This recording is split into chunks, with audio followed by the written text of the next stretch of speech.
The crisp autumn air hit me the moment I stepped off my car, carrying the familiar weight of nerves like an invisible coat. Hallettsville's main square was alive with the sense of smoked meats and fresh-baked bread, a lively hum of townspeople chattering, children laughing, and vendors arranging their colorful stalls. I gripped the misprinted invitation in my hand, the letters barely forming my name correctly. Benton, it read faintly, almost an afterthought, tucked under the bolded word staff. My stall, the one I'd painstakingly prepared, had been placed at the far edge of the festival square, away from the central hub, almost hidden from the casual passerby. Althea was already there, her tall frame leaning slightly as she fussed over her own display, a faint, smug smirk tugging at the corner of her lips. Even without words, her superiority cut deep. Memories flooded me. Birthday parties forgotten, achievements overlooked, the quiet sacrifices I had made, never acknowledged, always the shadow to someone else's spotlight. I forced myself to inhale deeply, trying to steady the racing pulse in my chest, feeling the embarrassment gnawing at my confidence. The festival was not just a gathering, it was a stage, and I was meant to perform in front of family who had perfected the art of dismissal. And then there was Orson Maddox. Stranded here in our tiny town, a world-famous critic whose gaze could make or break reputations. My stomach tightened at the thought. Every eye that wandered past my stall, every whisper I caught from the crowd, felt like a reminder of my place, on the fringe, invisible, underestimated. I knelt to straighten the wooden tablecloth, smoothing out wrinkles, arranging our family beef stew just so. This recipe had been passed down from Maribel, simmered with love, patience, and just enough spice to linger on the tongue. Locals peeked, some with curious smiles, others with subtle doubts in their eyes. Althea didn't need to speak. The glance she threw at me as she moved past, lips curling with quiet derision, said enough. "Hope the critic enjoys the little girl's stew," she murmured, loud enough for a few festival-goers to catch. My jaw clenched, and a faint flash of anger sparked, but I swallowed it. This was my moment, however small it seemed. I paused, looking around to assess Orson's approach. His shadow stretched long across the cobblestones, slow and deliberate, a presence that demanded attention. My mind raced, weighing every detail, how I would present the stew, the subtle garnishes to hint at the care poured into it, the way I might speak without betraying anxiety. I had faced challenges before, endured the quiet sting of family criticism, the small humiliations stacked over years, and yet here I stood, determined. My fingers brushed the edges of the bowls, steadying them, arranging spoons with the precision of someone who knew that presentation mattered as much as taste. Each step, each careful movement, became a strategy against the invisible forces that had always doubted me. As Orson stepped closer, curiosity evident in his eyes, I felt the familiar pressure of judgment pressing in. I forced a smile, letting it mask the thrum of nerves beneath my chest. The stew was my statement, my silent rebuttal to every slight, every underestimation that had shaped me. I narrated internally, weighing each possible critique, anticipating his thoughts before they formed. My strategy was subtle. Let the food speak first, my confidence second, and my intelligence subtly evident in small, deliberate choices. The perfect simmer, the hint of fresh herbs, the slight drizzle of butter that made the aroma richer. Flashbacks flickered as I arranged the last plate. Family dinners where my contributions were unnoticed. School achievements that elicited polite nods but never true pride. The constant comparison to Althea, the elder sibling with effortless charm and attention. Each memory was a pinprick, but also a reminder. I was not new to being overlooked. I had been here countless times, invisible yet indispensable. Those years had taught me patience, observation, and quiet resilience. This moment, with Orson so close, was the first chance to show not just competence, but subtle mastery. Every decision mattered. The timing of my words, the cadence of my explanations, the way I held myself even as my hands trembled slightly under the weight of anticipation. He leaned in, eyes scanning the stew as if searching for a story hidden in the ingredients. My breath hitched. This was it. Not just a test of culinary skill, but a test of recognition. A challenge to be seen as more than the overlooked youngest daughter, the staff misnamed, the shadow in family narratives. I felt the tight knot of embarrassment, hope, and fear coiling together. Could a single dish, prepared with care and decades of quiet experience, shift perceptions? Would he taste the labor and love, or only the girl who had always been brushed aside? I straightened, exhaling slowly, letting the nervous energy sharpen my focus rather than shatter it. The festival noises blurred slightly around me as I concentrated on him, on the small bowl of beef stew in front of him. My life had always been a series of quiet battles, the victories invisible, the losses magnified by inattentive eyes. Here, though, there was a possibility, however small, to tilt the scale, to command recognition, even fleetingly. I watched Orson's eyes move, scrutinizing, appreciating, and the tension tightened in my chest. Every second stretched, weighted with anticipation. This was the intersection of every slight I had endured, every overlooked moment, and the slim hope of acknowledgement. My hands, still slightly trembling, hovered over the bowls, ready to defend, explain, or simply let the food speak. And then, just as he lifted his spoon, the world seemed to condense into a single heartbeat, a singular moment suspended between past humiliation and a chance at validation. The murmurs of the crowd, the fluttering banners, even the crisp autumn air faded into a quiet focus on what mattered most: the simmering stew, the judgment in his eyes, and the culmination of years of patience and perseverance. Every glance from Althea, every subtle sneer from my parents, every whisper from the townspeople became secondary to this singular chance to assert, quietly but firmly, that I belonged here. I watch Orson's eyes scan the stew, my hands trembling slightly. Will he see the work of my hands or just the girl they've always ignored? By mid-morning, the festival square had grown brighter, sunlight spilling over colorful tents and turning the crisp autumn air warmer. I adjusted the display of my family's beef stew, noticing for the first time just how close my stall was to the restroom area. It was an awkward placement, one that made me feel subtly humiliated, like an afterthought in the grand plan of the festival. Despite the indignity, I squared my shoulders and reminded myself that my focus had to be on the food and the guest who mattered most: Orson Maddox. Every detail of the presentation had to speak louder than my sister's whispers and my parents' faintly critical glances. I lined up the bowls, added the finishing herbs, and breathed in the familiar scent, grounding myself in what I knew best. Althea appeared suddenly beside my stall, her presence imposing. She introduced herself to Orson with that practiced, confident smile. "I'm the head chef here," she said casually, as if my years of work were mere support. The festival-goers nearby nodded, unaware of her subtle misrepresentation, and I felt a twinge of suppressed anger. I bit it back, reminding myself that confrontation now would only reinforce her dominance. I observed her gestures carefully, noting the way she leaned slightly toward Orson, the tone in her voice designed to claim credit without overt dishonesty. I didn't react immediately.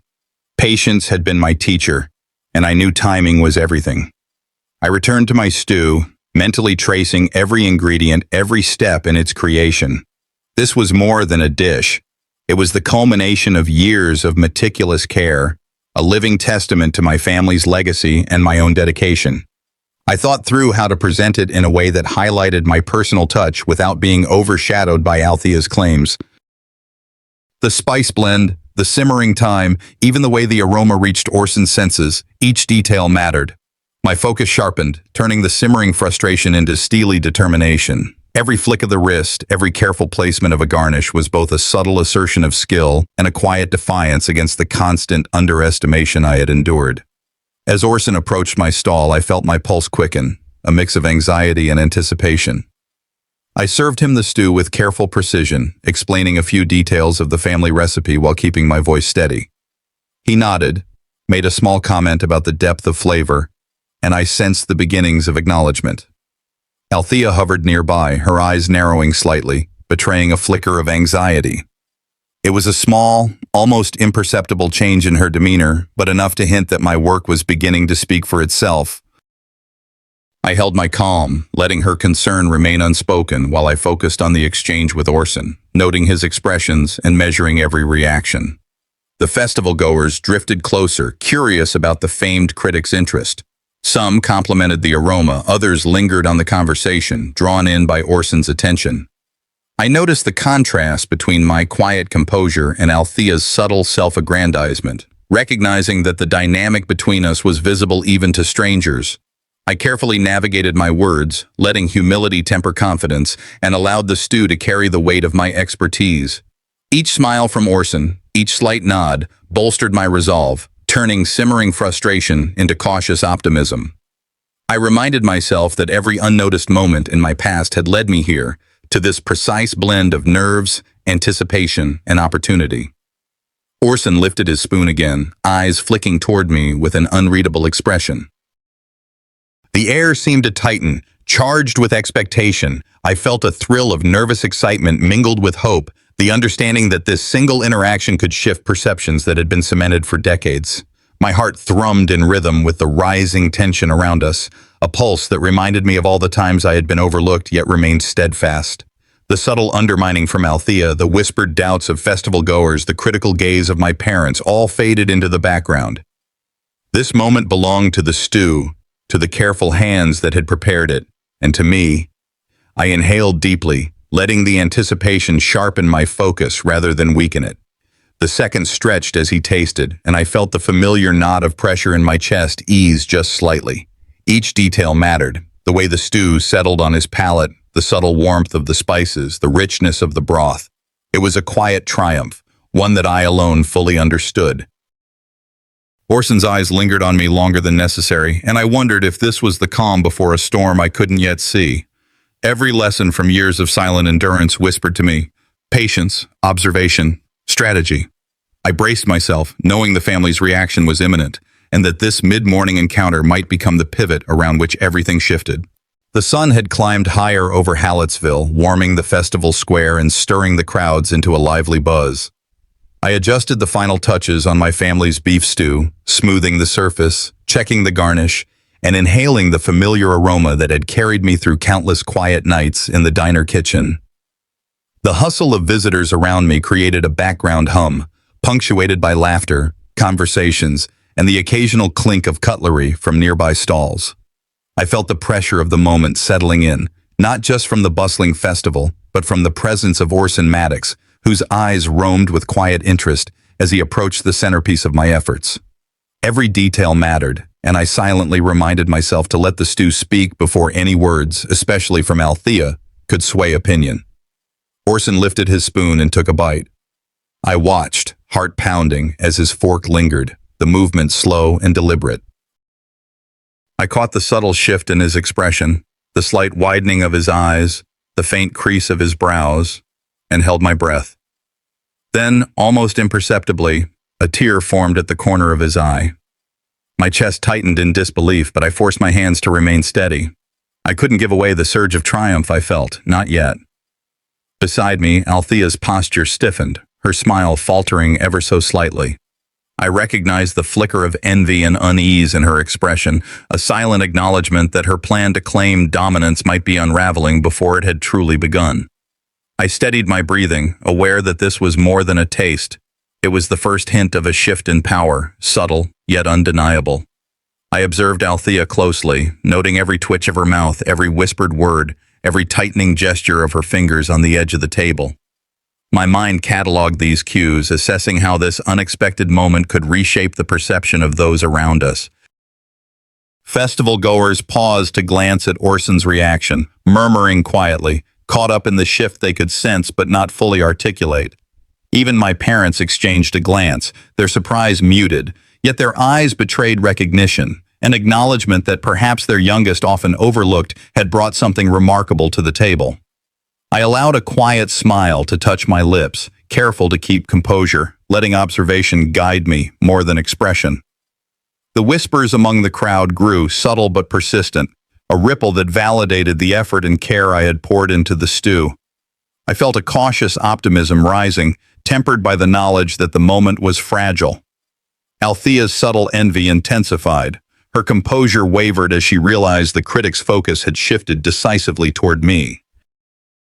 My mind traced through previous encounters where patience and quiet diligence had been my allies, reinforcing that this recognition, even fleeting, could be the opening I had long sought. The stew, a simple blend of tradition and care, had spoken louder than any claim she could make, and for the first time, I sensed that the scales of acknowledgement might tip in my favor. Orson reached for another bite, and I felt a rush of anticipation mingled with the calm of strategic calculation. His attention lingered, not casually, but with measured interest, each glance a subtle acknowledgement of the effort behind every simmered hour, every carefully chosen ingredient. I allowed a moment of private satisfaction, noting how the crowd's perception began to align with reality. My hands had created more than food, they had crafted credibility. The quiet pride that filled me was tempered by the awareness that this was only the beginning, that the dynamics within my family and the festival itself were still in flux. Every movement, every nod, every pause became a small victory of recognition and a test of how far patience and skill could carry influence. As Orson's smile held longer than anyone might have expected, a sense of potential settled over me, a recognition that the first stirrings of change were taking root. Yet beneath the optimism, I remained vigilant.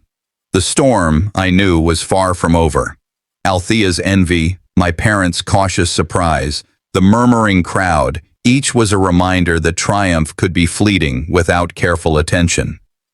I met Orson's gaze, returning the smile with measured steadiness, acknowledging the moment while bracing for the challenges still ahead. This first bite had revealed hidden power, not just in the stew, but within me, and I was ready to see where it could lead. The late morning sun had fully claimed the festival square, warming the bustling crowd and intensifying the aroma of pastries, smoked meats, and coffee that mingled in the air. I adjusted my apron and smoothed the edges of the tablecloth, taking a steadying breath as Althea approached a cluster of townspeople with that familiar, self-assured stride. She introduced herself with a bright smile, claiming the stew as her creation. My jaw tightened, but I forced a calm exterior, watching the crowd react without giving any sign of the irritation flaring inside me. Patience, I reminded myself. A hasty response would only reinforce her control. Instead, I cataloged every subtle nod, every widened eye, and the quiet murmurs around the stall. My parents exchanged a fleeting glance, a silent acknowledgement of the truth I'd been trying to convey all morning, yet still restrained, careful not to overstep their own roles in this family performance. As I plated another bowl of the beef stew, I noticed the festival goers murmuring among themselves. Curiosity about Orson Maddox's opinion grew with each passing moment. Some expressed subtle surprise at the depth of flavor, at the care evident in the dish, while others looked to me for confirmation. My chest tightened with a mixture of pride and anxiety, knowing that even without Althea's acknowledgement, my work was speaking volumes. I made a point to smile politely at the onlookers, redirecting their questions or comments toward me in small, measured ways that avoided direct confrontation, letting the truth emerge organically while maintaining composure. Each nod, each whisper, bolstered my quiet confidence, signaling that patience could yield recognition without the need for public argument. I kept a close watch on Althea, cataloging her gestures, her subtle shifts in expression, every fleeting smirk and quick glance. My mind raced, calculating potential leverage and noting opportunities to let her overreach expose itself. Orson's quiet but attentive presence reinforced my determination. His occasional nods and fleeting smiles suggested he had begun to notice the distinction between presentation and authorship. My parents, too, offered small acknowledgments, a brief lift of the eyebrows, a tight-lipped smile that hinted at a shifting perception, a slow but growing recognition that perhaps the youngest had a claim to the work everyone else seemed eager to appropriate. I allowed a quiet, inward smile, savoring the subtle validation while remaining vigilant for the challenges still ahead. Then, unexpectedly, I overheard a festival assistant speaking to a small group of attendees, spreading misinformation about my stew. The assistant claimed the recipe had been borrowed from another vendor, a whisper carried just loudly enough for me to catch. My initial irritation flared, sharp and immediate, but I held it in check, knowing that reacting publicly would only give weight to the falsehood. Instead, I formulated a silent plan. Subtle gestures, careful presentation, and letting the flavor itself provide the undeniable evidence of my craft. I watched Althea's body language closely, realizing her attempts at claiming credit could unintentionally work in my favor as the truth became clearer to those paying attention. Every simmering glance, every whispered remark became part of a quiet battle of perception, one that required patience, composure, and precise timing. Orson reached for a second taste, and the shift in energy was palpable.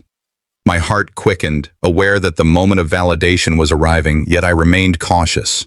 The festival square seemed to narrow in focus, the murmurs of the crowd growing more attentive, the subtle glances of family members carrying more weight than any words could convey. I felt the delicate balance between recognition and tension, understanding that any misstep could give Althea the advantage once again. But I also sensed the first real opportunity to assert my credibility publicly, a chance to let my work speak louder than words or claims.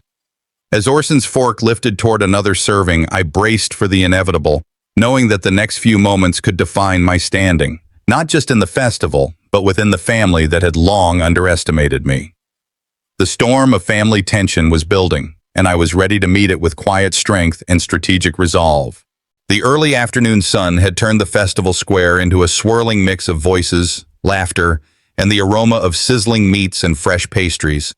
I stood behind my stall, straightening the display, my eyes constantly flicking to Althea as she moved through the crowd, her confident smile firmly in place. She was once again taking subtle liberties with the truth, hinting to anyone who would listen that the stew they were praising was entirely her creation. I clenched my jaw but kept my posture calm, letting the simmering tension build internally while carefully planning my approach. It wasn't the moment to let frustration dictate my actions. I needed precision. Words chosen for effect, gestures minimal but deliberate. Each festival-goer's glance became a part of the chessboard, a piece in the subtle assertion of my credibility. My parents lingered nearby, their quiet observation a mix of pride and caution, signaling they were watching the unfolding dynamics without intervening. I moved closer to Althea, the chatter of the crowd forming a backdrop to my careful steps. Lowering my voice, I pointed out the inconsistencies in her claims about the stew. "Althea," I said, deliberately calm, "I just want to clarify. The recipe is ours, mine and Ma's. I'd hate for anyone to leave with the wrong impression."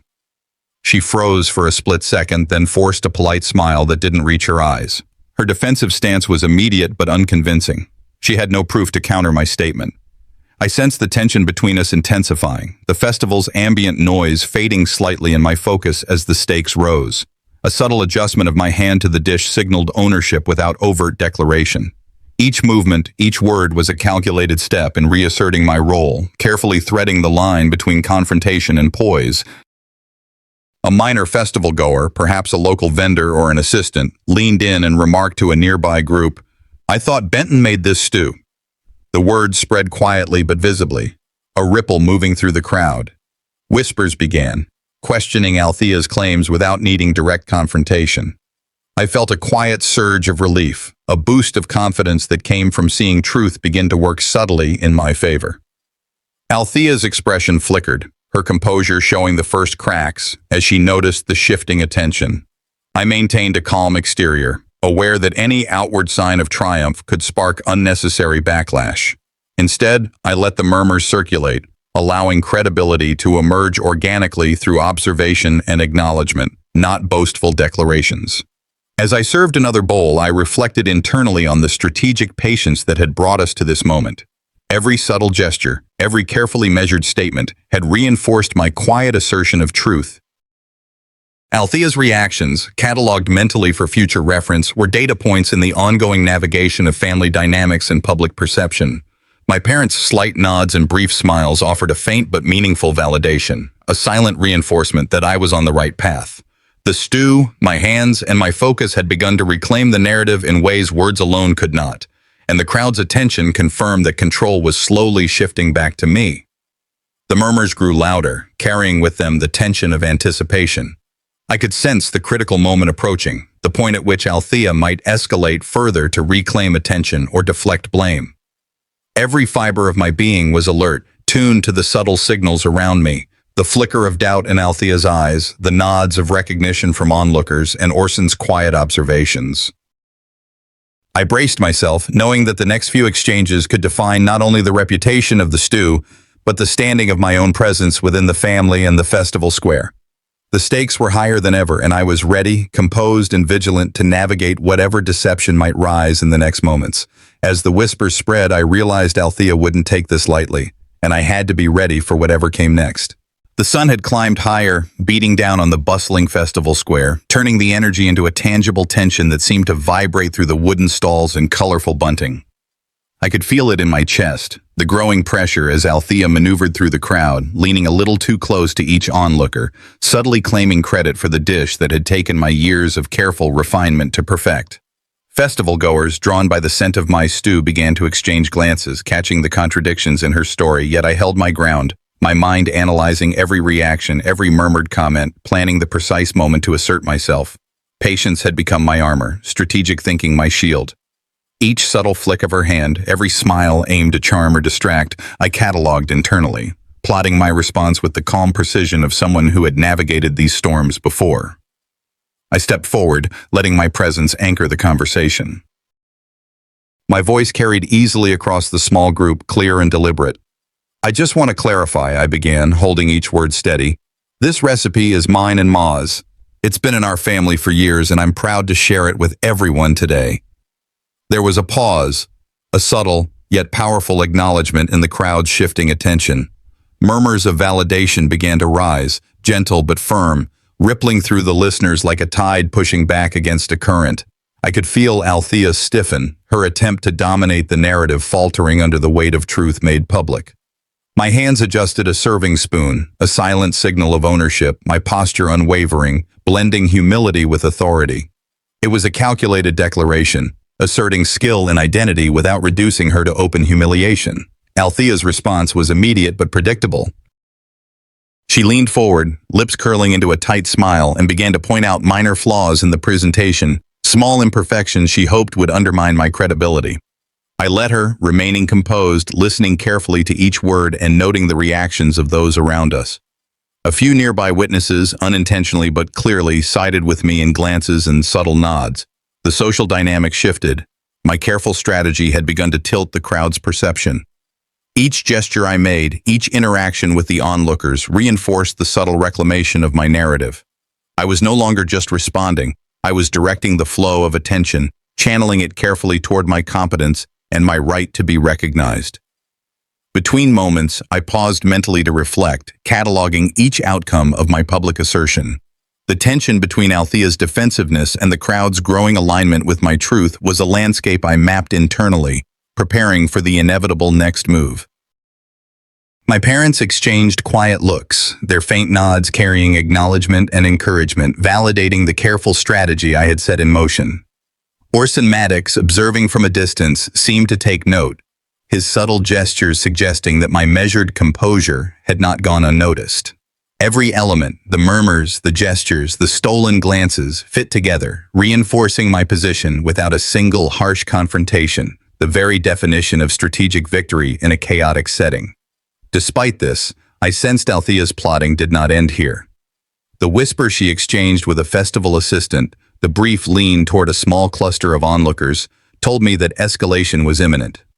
I braced myself, aware that the next phase would demand the same precision, patience, and mental acuity I had employed so far. The festival buzzed around us, a cacophony of voices, laughter, and clinking utensils, but my focus remained laser-sharp, tuned to every possible ripple that could affect the delicate balance of attention and perception. Standing firm, composed, and mentally prepared, I felt a rare surge of quiet confidence. I knew that control was no longer just a hope. It was a carefully orchestrated reality, ready to confront whatever challenge came next. Just as I thought I had regained control, I noticed Althea whispering to someone behind the stall, and I knew the real challenge was about to begin. By late afternoon, the light had shifted. Long shadows fell across the square, and the breeze carried a strange weight with it, the kind that made you stop mid-step and glance over your shoulder, the kind you didn't need to explain, only feel. I stood by my stall, steady as ever, watching the crowd shift and stir like cattle sensing a storm.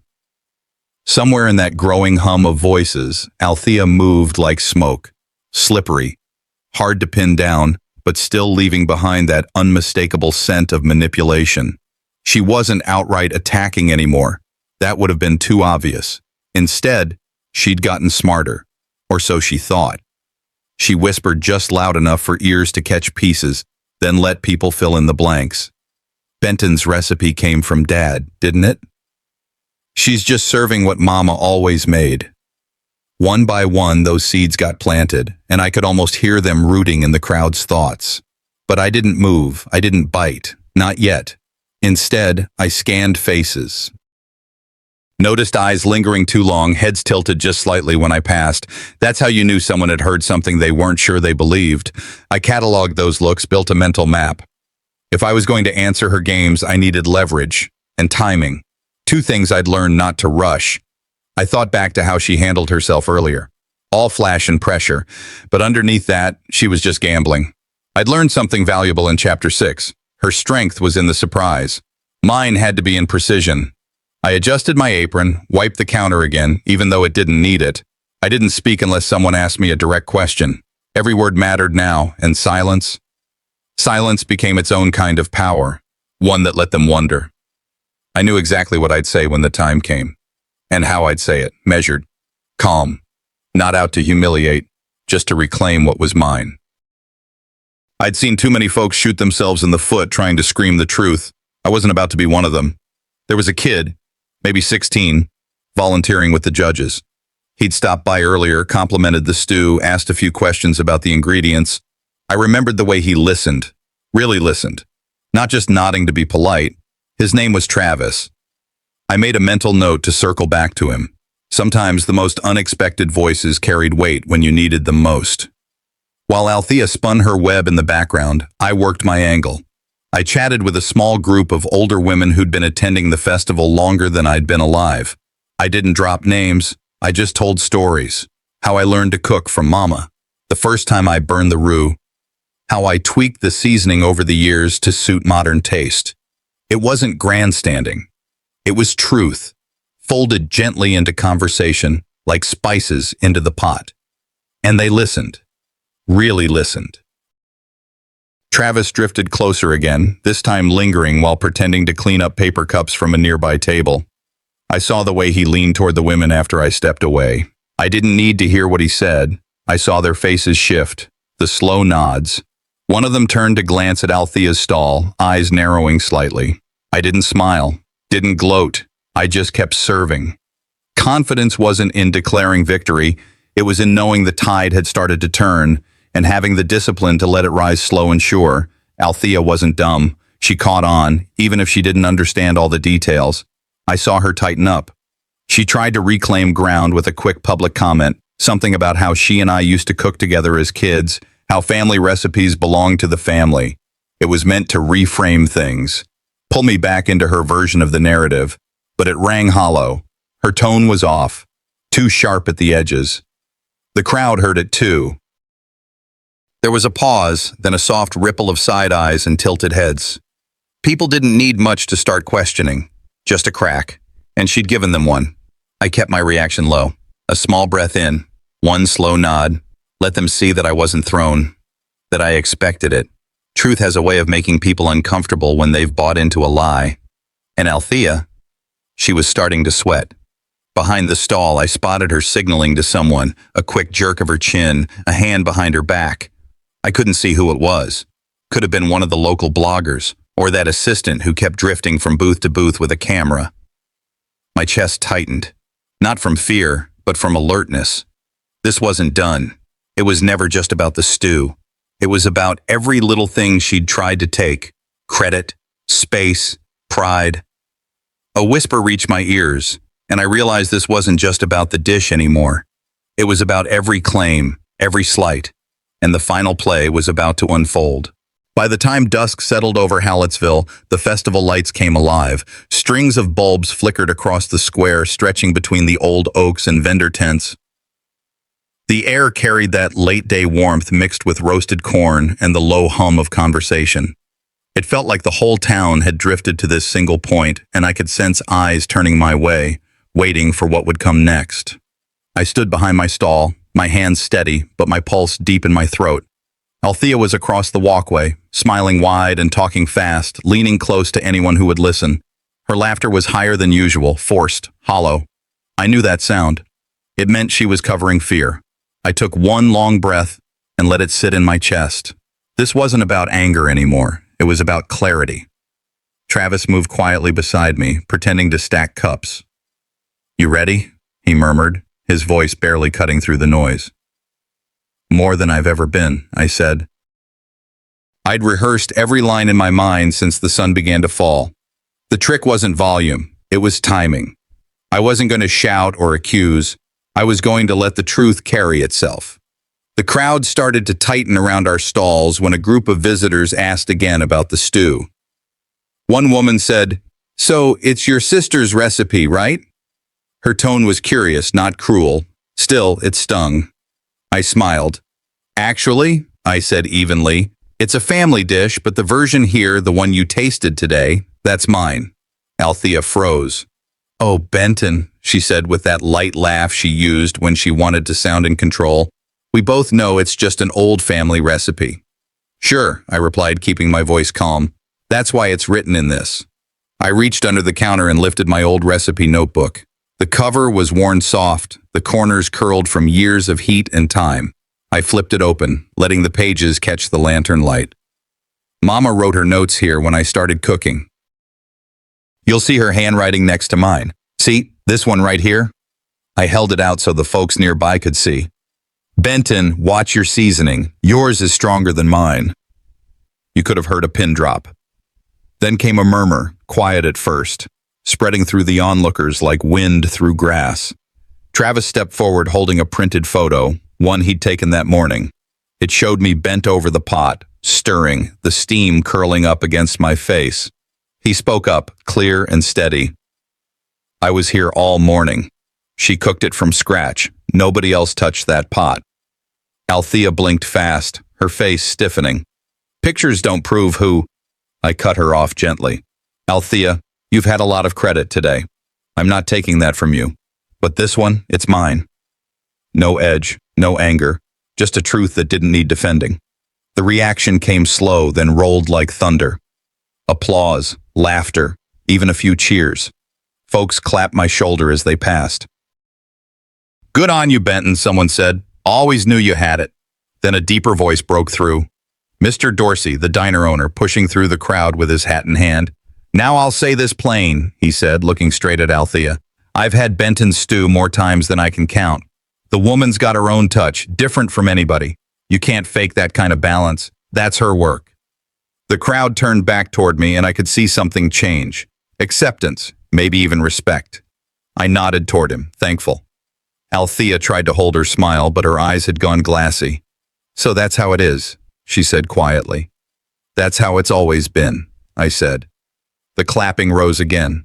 Someone handed me a small ribbon, one of those cheap festival prizes that didn't mean much except when it did. I pinned it to the tablecloth, not as a trophy, but as proof of patience, of restraint, of knowing when to stand tall. When the noise began to fade, I looked toward my parents. Mama stood near the back, her hand pressed against her chest. Daddy nodded once, almost imperceptibly, but I caught it. For a man who never said much, that nod carried weight. The sky had gone purple, and the lanterns threw gold onto the cobblestones. I could still feel the tension in the air, but it had shifted. Less sharp now, softer, like the exhale after a storm. Althea packed her things in silence. I watched her for a moment. There was no joy in seeing her small, only understanding. Some people never learn to tell truth from pride until the world shows them both. Travis leaned over, whispering, "You won that without even raising your voice." I smiled faintly. "That's the only way it counts." He grinned. "You think she'll come around?" "I don't know," I said honestly. "But I'm done chasing fairness. Sometimes you just have to let people face their own reflection." We began to clean up, folding the tablecloth, packing the leftover stew. Folks still lingered, talking quietly, their voices fading as the lights flickered. I caught one last glimpse of Althea walking away toward the parking lot, her shoulders stiff, her head high despite the fall. That was her way, never surrender, even when she should. For me, it wasn't about winning anymore. It was about peace, about proving to myself that calm doesn't mean weak, and patience doesn't mean silence. As the festival lights dimmed and the crowd slowly dispersed, I realized this victory was more than a dish. It was a statement of who I am, and the next chapter of my life was quietly waiting to begin. The last lantern still glowed faintly, casting soft halos across the cobbled square. Most of the festival crowd had trickled away by now, just a few folks packing up their stalls, a couple of kids chasing each other with melting snow cones. I stood by the exit path, my hands in my pockets, watching the shadows stretch longer with every step of the retreating sun. It didn't hit all at once. It came slowly, like steam rising from a cooling pot. The weight I'd carried for years began to lift, not vanish, just ease. The silence let me hear things clearer.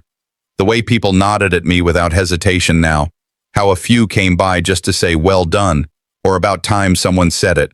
Small gestures, but enough to feel seen without having to shout. I turned my gaze toward the road. Althea had already gone, slipped out quietly, without another scene. Maybe that was her version of acceptance. Or maybe it was just the beginning of her next story. Either way, I wasn't holding on to it. Not tonight. Miss Dolores from the bakery had stopped by. She smiled and pressed a ginger cookie into my palm. "Tastes better when earned," she said with a wink. It wasn't about sweets. It never was. Later, one of the high school boys, can't remember his name, walked up and said, "You handled that clean. My mom said she always knew you were the real cook." Folks didn't owe me those words, but they said them anyway. And that made the difference. For the first time in a long while, I felt like I'd stepped out of the corner folks had painted me into. Not loud, not angry, just honest. My family, that's trickier. Mama gave me a look earlier. Not pride, not shame, just quiet. Daddy shook my hand. Firm. That was a lot coming from him. My cousin Marla muttered something about finally getting what's fair. I didn't respond. Fair's never even, but sometimes it balances long enough to catch your breath. Travis stuck around, as always. Said nothing, just handed me the leftover signs and cups, then tapped the side of his cap and walked off. That man talks less than a Sunday morning in winter, but he's steady as a fence post in a storm. As I packed the last of the things into the crate, I caught sight of the folded leaf napkin from earlier. Still there, barely bent, crumpled just a little. I remembered how Althea had smoothed it out back when all this began. Before the lies, before the posturing, that napkin didn't mean forgiveness, but it reminded me that even small things can be seeds. Some just take longer to bloom. I thought about all I'd held back. All the times I swallowed my thoughts to keep the peace. That day was over. But it hadn't made me bitter. Just clearer. Clear about who I was, what I stood for, and where I'd drawn my line. Maybe now I'd finally earned the room to dream without looking over my shoulder. I wasn't chasing recognition anymore. I had it. What I wanted now was reach. Maybe teach someone else not to let their story get written by someone louder. Standing there in the quiet, I didn't feel lonely. I felt grounded. I thought about starting a small cooking class, maybe once a month. Teach folks how to taste for balance, not just salt. How to find their own rhythm in the pot. Maybe even mentor that girl from the booth across the way. She had spark. The future wasn't mapped out, but it was open. And for the first time in years, I wasn't just reacting. I was choosing. I gave one last glance at the empty square, then started walking. The town didn't look different, but I knew I had changed. That mattered more than anything. As I walked through the quiet streets, the whispers of the festival still in the air, I knew this was only the beginning of defining my story on my own terms.